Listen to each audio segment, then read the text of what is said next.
Oke bro, kita ketemu lagi di part 2 tanpa basa-basi lagi. Karena panjang, langsung hajar.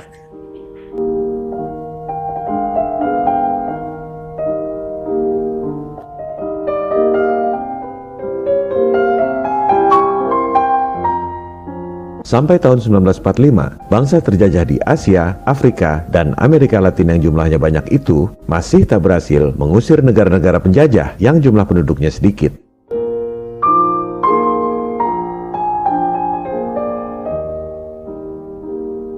Padahal, negara-negara penjajah itu sudah babak belur 2 kali diadu domba perang dunia oleh elit global.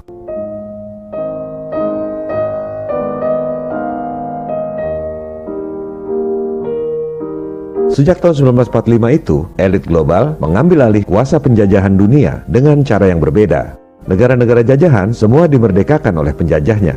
Kecuali Indonesia, merdeka sendiri bukan atas pemberian dari negara penjajah, melainkan atas nama bangsa Indonesia yang diwakili oleh Soekarno-Hatta.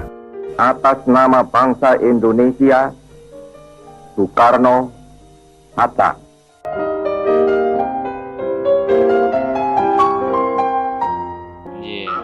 Jadi kita sebagai bangsa Indonesia kita patut berbangga karena negara-negara lain yang dijajah itu kemerdekaannya itu dikasih sama negara penjajah.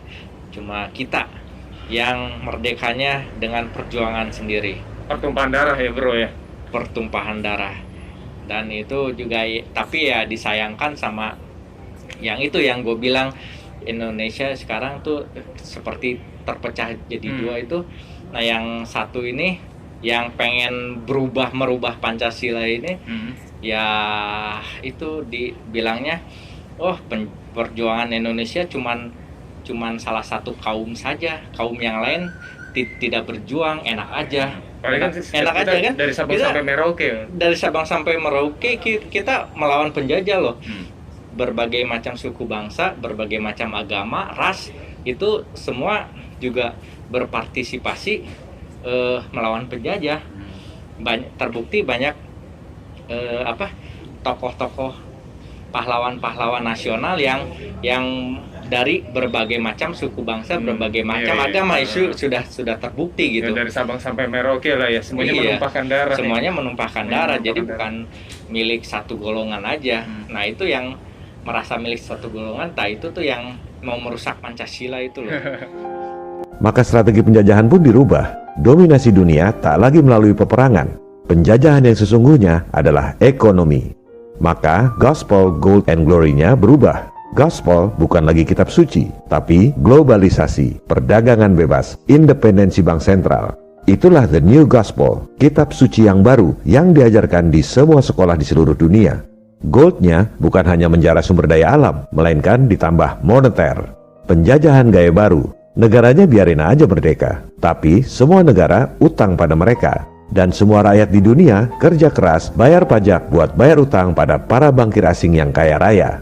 Glory-nya tak lagi dengan tentara, melainkan menggunakan perusahaan-perusahaan multinasional, organisasi-organisasi internasional seperti PBB, World Bank, dan IMF. Gold, Gospel, and Glory nih, kok sekarang udah dirubah semuanya. Kalau dulu Gospel pura-pura nyebarin agama, Gold cari kekayaan ya kan ya, Glory-nya ngasih tentara untuk nyerang wilayah jajahan. Kalau sekarang Gospelnya globalisasi nih lewat bank sentral ya. Terus Goldnya itu lewat moneter, utang rakyat sedunia. Glory-nya lewat tentaranya mereka dirubah bro, bukan lagi pakai bedil, tapi ngasih pinjem utang gitu loh. Iya. Waduh, itu hal yang susah dipahami ya bro sebenarnya. Nah makanya kita tuh harus cerdas, kita tuh harus pintar gitu untuk belajar. Jadi jangan seperti kerbau dicocok hidung. Lu kesana demo kasih nasi bungkus, iya jalan tanpa ngerti apa-apa gitu. Tanpa ngerti apapun, gue teh demo buat apa ya? Nah, makanya Nggak orang ngerti. Indonesia kan masih banyak yang susah. Nah. Kalau dikasih makanan, dikasih duit, mereka langsung ikut. Tapi gini, gue kalau sesusah-susahnya gue akan berpikir gitu loh. Masa sih hanya gara-gara makanan kita ikut-ikutan? Kan kita harus berpikir juga nih apa? Itu makanya itu dia. Permasalahannya di situ kan? Ya itu. Akhirnya kebawa-bawa sampai kita dijajah sama luar juga masih kayak begini. Ya gitu-gitu aja. Kayak kerbau dicocok hidung aja yang ikut aja gitu. Nah yang ngeriin lagi nih, kita kalau diadu domba beneran ya dari luar sana masuk sini kita dari domba ngeri juga, berarti ada musuh dalam selimut. Ya emang udah sepertinya sih dari dulu juga udah kayak gitu. IMF. Penjajahan gaya baru ini disadari oleh Bapak bangsa kita, Presiden Soekarno. Ia menyebutnya sebagai nekolim, neokolonialisme dan imperialisme. The crowning of independence is not membership of the United Nations, but the ability to stand on our own feet. Mereka orang Afrika dan orang Mesir berkata, it rang through Africa. Rang itu artinya menggelegar seperti beledek mengampar-ampar, saudara-saudara.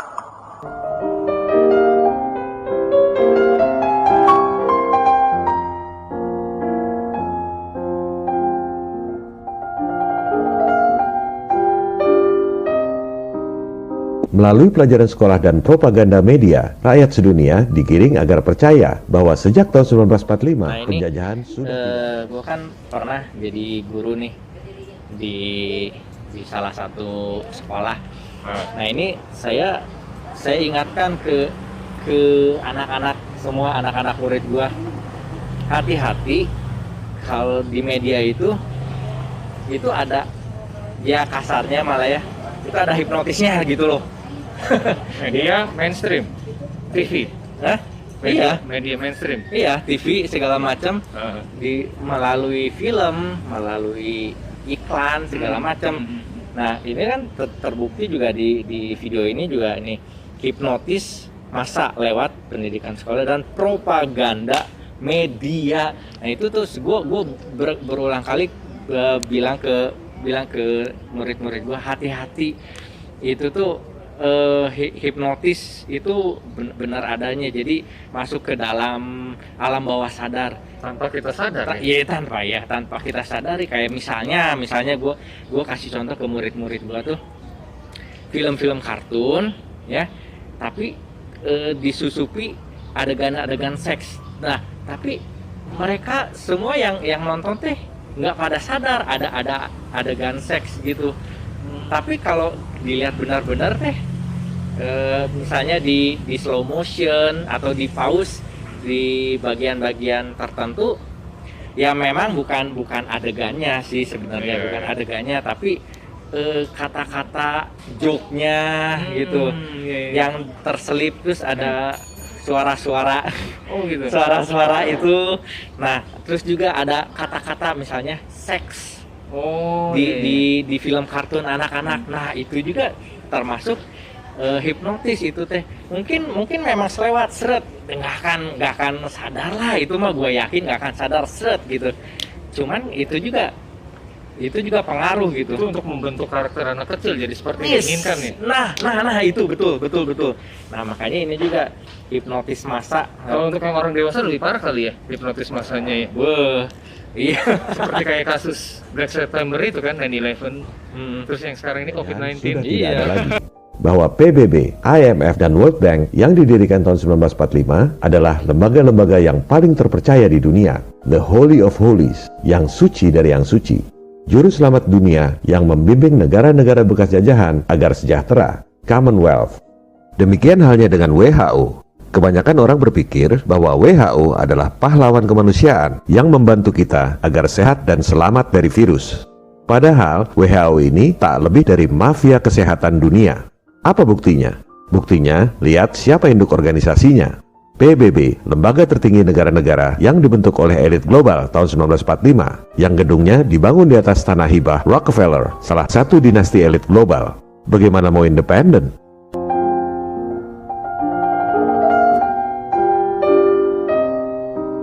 Buktinya lagi, lihat siapa pendananya. Aliansi konglomerat vaksin dunia di bawah asuhan Bill Gates.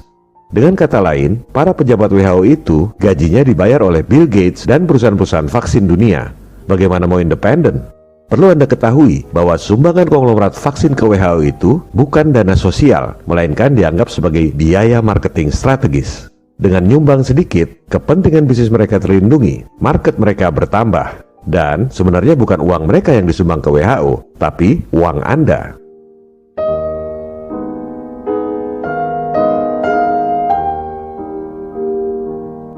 Jadi gini nih bro, WHO itu dia penyumbang dananya sekarang, Amerika kan udah keluar dari WHO tuh. Jadi sekarang yang teratas Bill Gates and Melinda Gates Foundation, kemudian sama Gavi, gabungan aliansi vaksin. Di sini di dalamnya tuh orang-orang bisnis semua. Dia menginvestasikan $1 billion US untuk vaksin. Kira-kira dia pengen balik modal pasti kan ya. Nah, ini yang susah kita kasih pemahaman gitu loh ke orang Indonesia gitu. Mereka nggak percaya gitu loh ya. Jadi intinya mungkin harus ngerti dari awal dulu ya.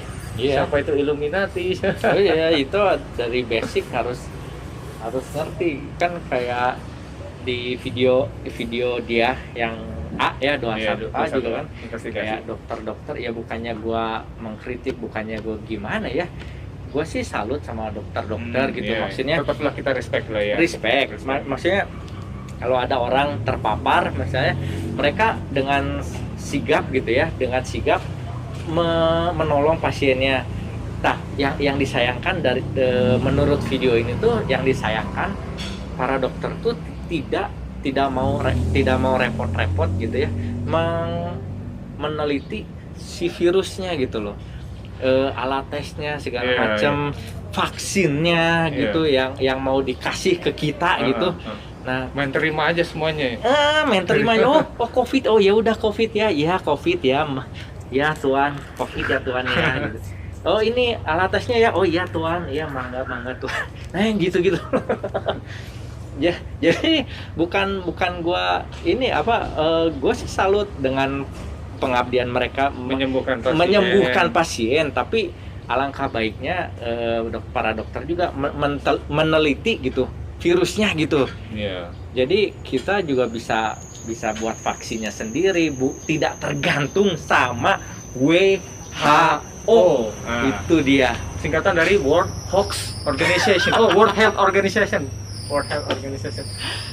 Nah, mungkin juga dokter kerjasama sama para ahli virus ya, virolog, dan juga para ahli biological engineering yang neliti virus di cawan patri itu loh bro. Karena memang kan sebenarnya dokter tuh dia cuma ngobatin pasien di TKP gitu ya. Banyak banget dokter yang nggak tahu PCR test itu apa yang diteliti gitu loh. Mereka pikir DNA dan RNA itu bisa menggambarkan suatu virus di dalam tubuh manusia, padahal tidak kan. DNA RNA itu hanyalah memetakan asam nukleotida ya di dalam tubuh kita gitu loh. Nah inilah yang harus patut diluruskan gitu kan ya. Dokter masih banyak yang nggak tahu. Percaya saja sama WHO. Percaya saja, kayak kerbau dicocok hidung. Enggak lah, kita harus melawan lah, kita harus independen nih. Indonesia merdeka. Begitu juga dengan Bill Gates. Tadinya dia nggak kaya, kitalah yang bikin dia jadi kaya karena kita beli produk-produk Microsoft. Dengan kata lain, kita membuat Bill Gates jadi kaya dan uangnya digunakan untuk menyakiti diri kita sendiri beserta keturunan kita. Ini juga kita bikin kayak Bill Gates. Gue percaya sih orang Indonesia banyak yang pinter, gue percaya. Misalnya, ya sorry ya, bukan gue konotasi negatif ya, sorry, ini kayak misalnya hacker gitu. Gue yakin lah Indonesia. Oh iya benar juga. Ya kan? Gue yakin lah Indonesia itu banyak hacker. Iya, nah itu dia. Nah, kenapa sih kita nggak bikin tandingannya Microsoft gitu kan? Daripada kita terus-terusan bayar buat si Bill Gates gila itu. Kita bayar terus, cuman Linux kan? Linux ya? Iya kan, cuma Linux kan tandingannya. Ya gue nggak tahu sih kalau ternyata ada yang lain, tapi setahu gue ya cuma Linux doang. Ya kenapa sih Indonesia 250 juta orang nggak bisa gitu bikin tandingannya Microsoft gitu. Jadi kita independen sendiri. Gue yakin lah Indonesia banyak orang-orang pinter, cobalah bergabung gitu bikin tandingannya Microsoft. Jadi muter di Indonesia aja jadinya kan. Iya kan, kita yang beli produk Indonesia sendiri, mandiri memperkaya bangsa Indonesia sendiri gitu. Dari dulu sampai sekarang kita bergantung hanya satu, Microsoft Bill Gates kan. ini antara Bill Gates-nya benar-benar super jenius atau kitanya yang tidak mau tidak mau membuat tandingan. Kenapa ya? Orang Indonesia nggak percaya diri ya kalau pakai produk Indonesia. Produk Indonesia, mending yang luar aja gitu. Iya, makanya itu juga mental penjajahan kita harus dihapuskan lah itu.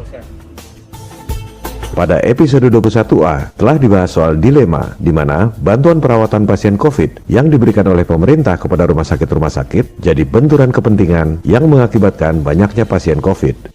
Bisnis anggaran, makin banyak korban COVID, rumah sakit makin banyak dapat duit dari pemerintah. Padahal duitnya ngutang yang harus dibayar anak cucu kita sampai 50 tahun lagi. Ini bahkan terjadi di Amerika. Ada seorang dokter dan senator di Amerika bernama Dr. Scott Jensen yang terang-terangan protes di media-media mainstream bahwa acuan dari Otoritas Kesehatan Amerika yaitu CDC sengaja dibuat untuk menggelembungkan statistik korban COVID.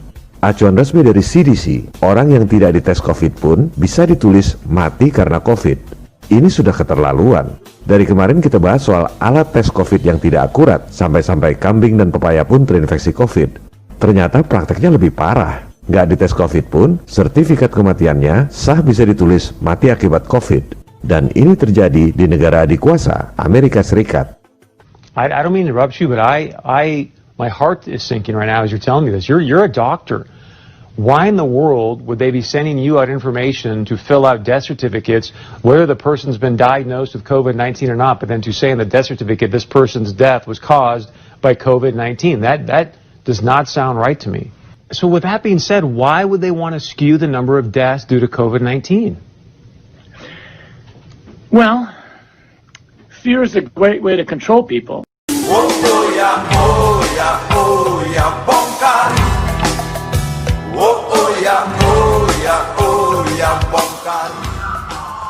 Nah ini yang bikin masyarakat gue lihat di Facebook gitu kan, banyak yang skeptis sama dokter ya gimana ya sorry to say ya, mungkin mereka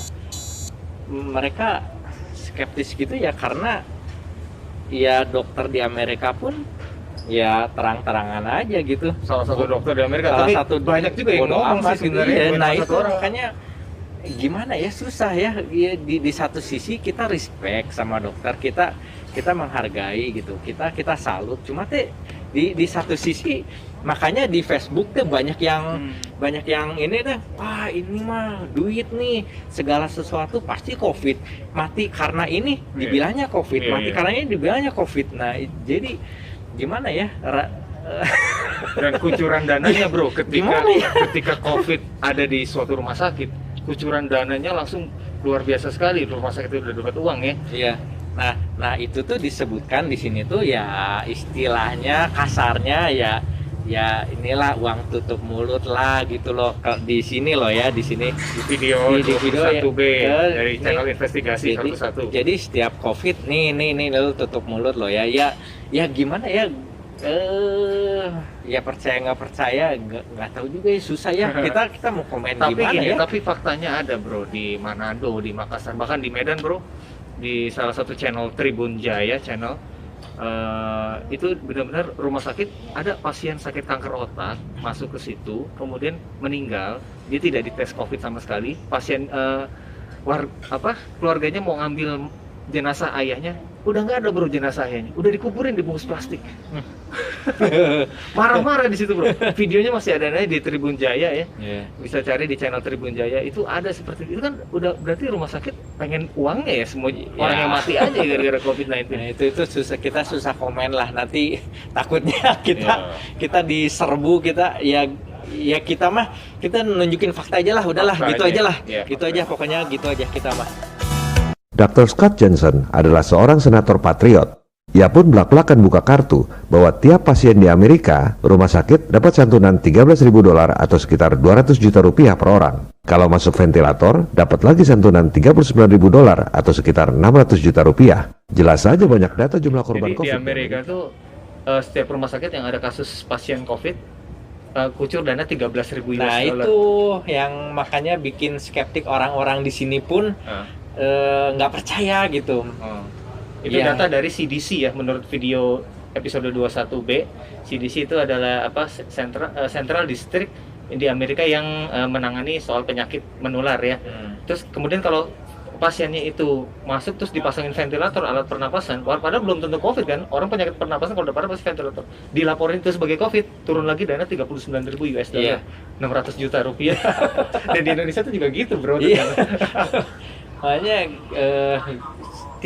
gue juga tidak bisa menyalahkan 100% orang yang skeptik sih ya, karena ya gitulah pokoknya mah. Oke, mungkin segitu dulu part 2 ya, karena ini juga udah lumayan panjang. Kita ketemu di part berikutnya. See you.